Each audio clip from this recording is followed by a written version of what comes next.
আজকের এই অবস্থান কর্মসূচি উপস্থিত আছেন আমাদের নারায়ণগঞ্জের সিংহ পুরুষ বীর মুক্তিযোদ্ধা আলহাজ গিয়াসউদ্দিন সাহেব, উপস্থিত আছেন সাবেক ছাত্রদল নেতা নারায়ণগঞ্জের বিপি তুলারাম কলেজের বিপি আমাদের ছাত্রদলের আইডল মাকসুদুল ইসলাম রাজীব ভাই সহ নারায়ণগঞ্জ জেলা বিএনপির সকল নেতৃবৃন্দ, আসসালামু আলাইকুম।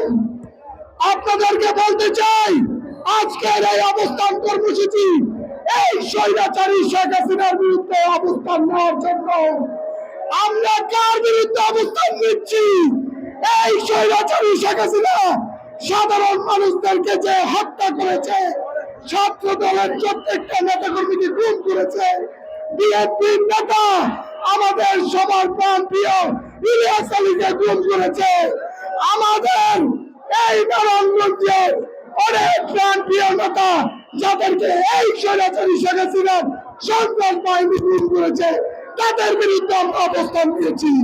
আপনাদেরকে বলতে চাই, এই অবস্থান কর্মসূচি আমাদের অটল থাকবে ইনশাআল্লাহ, যতক্ষণ পর্যন্ত এই স্বৈরাচারী শেখ হাসিনা পতন না হবে, এই স্বৈরাচারী শেখ হাসিনা আওয়ামী লীগের ধ্বংসত্ব না হবে, এই স্বৈরাচারী শেখ হাসিনা বিচার না হবে, আমরা প্রত্যেকটি নেতা কর্মী অবস্থান নিয়ে চার চার পাড়া মহল্লায় থাকবে ইনশাআল্লাহ।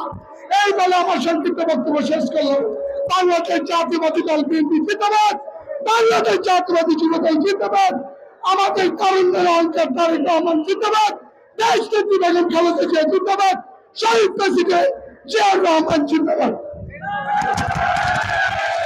এখন আমাদের মাঝে এসে উপস্থিত হয়েছে